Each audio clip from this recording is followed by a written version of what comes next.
Bonjour à vous. Un sujet sensible aujourd'hui au programme de cette série consacrée aux missions sociales que peut et doit développer l'expert comptable. C'est le sujet de la prévoyance des salariés. Pourquoi sensible ? Parce que les obligations de l'entreprise en matière de prévoyance et de complémentaire santé sont réellement complexes. Elles sont directement liées à l'établissement des payes. Donc, vigilance à tous les étages parce que le risque de redressement URSSAF est bien présent pour le dirigeant.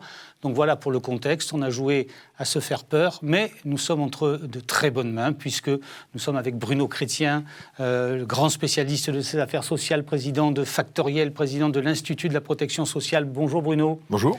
Et puis comme le talent est paraît-il contagieux, Bruno est accompagné par Charles Basset, le président de la commission attractivité du Conseil national de l'Ordre des experts comptables. Bonjour. Bien, alors pour commencer comme d'habitude le chiffre du jour.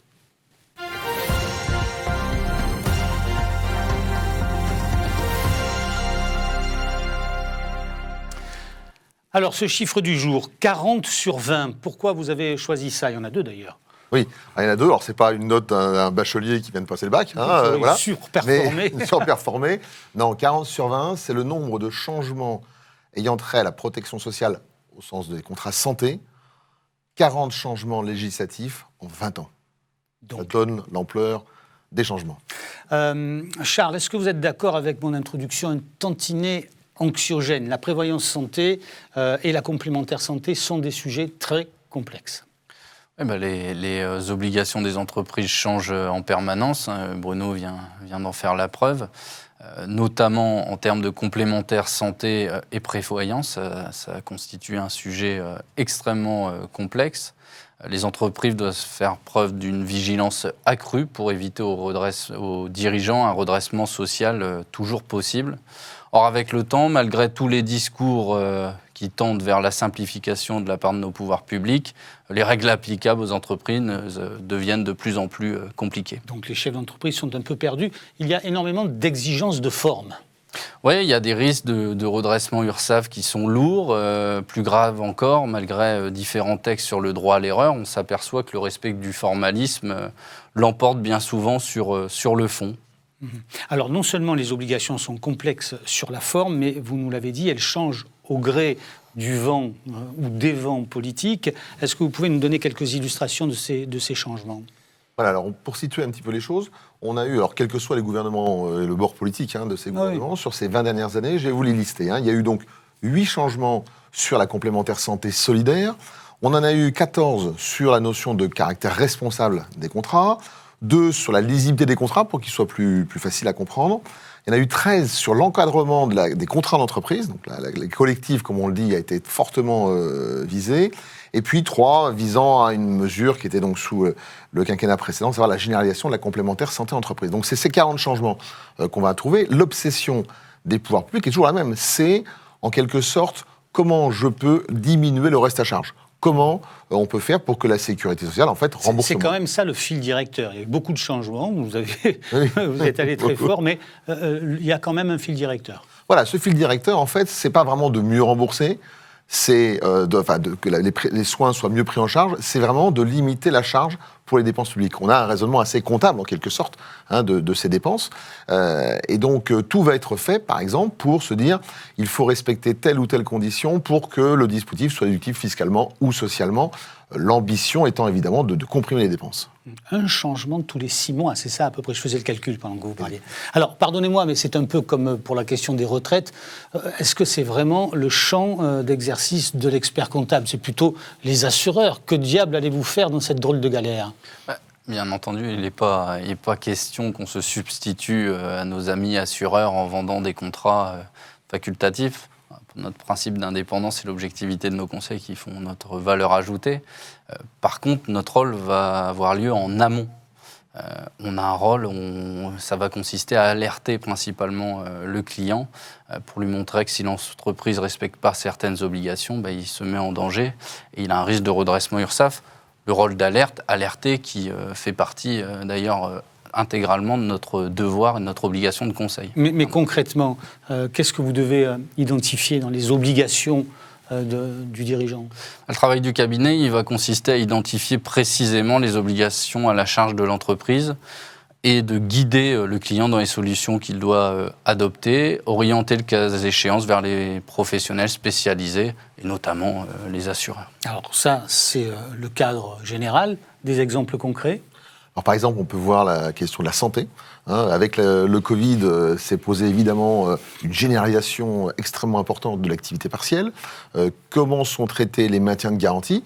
Et quand les maintiens de garantie ne sont pas traités convenablement, si on ne traite pas notamment cette obligation de maintien, eh bien, ça peut faire perdre le caractère de déduction fiscale des contrats pour l'ensemble des salariés.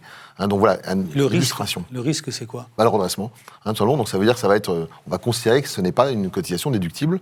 Donc la conséquence est effectivement extrêmement lourde sur le plan financier. Alors, en matière de prévoyance aussi, certains oublis peuvent être payés au prix fort. Exactement, payés au prix fort. Il y a une règle qui est très ancienne d'ailleurs, et on se demande pourquoi elle n'a pas été changée d'ailleurs. Les partenaires sociaux ont rediscuté la définition du statut cadre et ne l'ont pas modifiée. Par exemple, c'est ce qu'on appelle le 1,50. Vous savez qu'un cadre, l'entreprise a l'obligation de verser une cotisation au moins égale à 1,50% de sa rémunération pour couvrir son risque prévoyance, principalement le risque décès. Si cette cotisation n'est pas versée, ou si, plus grave, en fait, l'entreprise a souscrit une cotisation qui ne répond pas à cette cotisation minimum, il y a des cotisations réduites parfois pour des raisons commerciales, à 1,26, 1,30, 1,40, eh bien, on pense qu'on est couvert, mais en fait, on ne l'est pas. L'assuré, soit, lui, comme il décède, il ne touchera rien, mais ses ayants droit toucheront quelque chose, mais l'entreprise pourra être poursuivie parce qu'elle n'est pas en conformité. C'est ce que disait Charles tout à l'heure, on est vraiment dans une logique de formalisme. Pour les TPE, ça peut avoir des conséquences très lourdes. Elles peuvent mettre la clé sous la porte. Alors, toujours la même question, puisqu'on est sur les missions possibles pour l'expert comptable. Quel est le contenu de la mission et quelle forme prend le rendu au client ? Comme chaque mission de conseil, il faut qu'elle soit matérialisée par un rapport. Alors, l'étude que l'expert comptable remet à son client est une révision de la conformité des régimes supplémentaires de prévoyance et de santé. Ce montant varie en fonction de la complexité du dossier, du secteur d'activité professionnelle, des différentes catégories de salariés concernés notamment. L'étude, c'est ce qu'on disait tout à l'heure, elle doit principalement alerter l'entrepreneur sur les points non-conformité, de manière à ce qu'il se mette en conformité. Et voilà, c'est clair, c'est ce que disait Bruno, il faut éviter à tout prix le redressement URSSAF et les conséquences financières qui peuvent être extrêmement dommageables. Alerter sur les points de non-conformité, prévenir sur les risques de redressement. Alors là, on est sur des dossiers qui sont techniques. Est-ce que l'expert comptable n'est pas un spécialiste de tout ? Ce n'est pas lui qui peut tout faire. Est-ce que c'est une mission qu'il confie à des membres de son cabinet ? Comment ça marche ? Oui, alors là, on est vraiment dans le cœur du social. Donc là, l'expert comptable, c'est rarement sa tasse de thé. Pour en avoir côtoyé beaucoup, j'en ai pas vu beaucoup de passionnés sur les complémentaires santé et prévoyance des salariés. Ce n'est pas aussi dans le cursus de formation initiale, donc c'est généralement un collaborateur spécialisé qui est plutôt du service paye, quand il y a un service paye, ou si le cabinet est de taille plus réduite, évidemment, un collaborateur qui était dédié pour cette part, mais rarement l'expert comptable. Le social, c'est pas la tasse de thé de l'expert comptable ? Rarement. Ouais. Alors, il faut parler d'argent. Cette mission, elle se facture et comment ? Alors cette mission, elle est bien souvent intégrée dans le forfait annuel. Elle répond à notre obligation de conseil qui vise à alerter. Par contre, on peut, en cas de changement important, alerter les clients et là réaliser un audit ou répondre spécifiquement à certains changements et on peut... Mais généralement, elle est intégrée dans le forfait. Généralement, oui, elle est intégrée dans le forfait. Donc j'ai bien compris que la législation évoluait énormément dans ce domaine. Est-ce qu'on peut considérer que ces changements sont une occasion privilégiée pour reprendre contact avec le client ? Souvent, avoir peur est une motivation pour vendre. Ou tout du moins pour acheter. En tout cas, c'est un vrai levier, d'autant qu'on est sur des risques qui sont un peu difficiles à percevoir pour le client. Par contre, la sanction, il la voit tout de suite. C'est une charge extrêmement lourde. Donc, c'est vrai que s'appuyer sur des changements de législation est un bon levier pour effectivement dire voilà, on va résiver les autres dossiers, on s'assure que tout va bien. Et là, dans ce cas de figure un peu exceptionnel, c'est l'occasion évidemment de facturer des honoraires supplémentaires. Mais au-delà, vous allez prendre un exemple qui va arriver très prochainement, qui est la définition du statut cadre. Le statut cadre a été négocié longuement entre partenaires sociaux. Ils se sont mis d'accord pendant la période du Covid sur la définition d'un cadre. C'est intégré maintenant dans les textes. On attend le décret qui va sortir incessamment sous peu à l'heure où nous enregistrons. Et eh bien, il va falloir ensuite remettre en conformité les dispositifs pour savoir si l'entreprise est dans les clous ou pas. Bon, là, typiquement, on peut s'appuyer sur ce changement de législation pour proposer la mission de révision aux clients. Donc l'expert comptable doit rester en veille sur toutes ces questions d'actualité. Donc toujours la même question aussi, est-ce que au niveau du Conseil national de l'ordre, on dit allez-y, oui, ces missions-là, il faut les faire, même si elles sont intégrées au forfait? Oui, il faut y aller, parce que même si on ne facture pas des honoraires supplémentaires, ça va contribuer à fidéliser nos clients et à faire de nos clients nos meilleurs prescripteurs. Donc il faut y aller.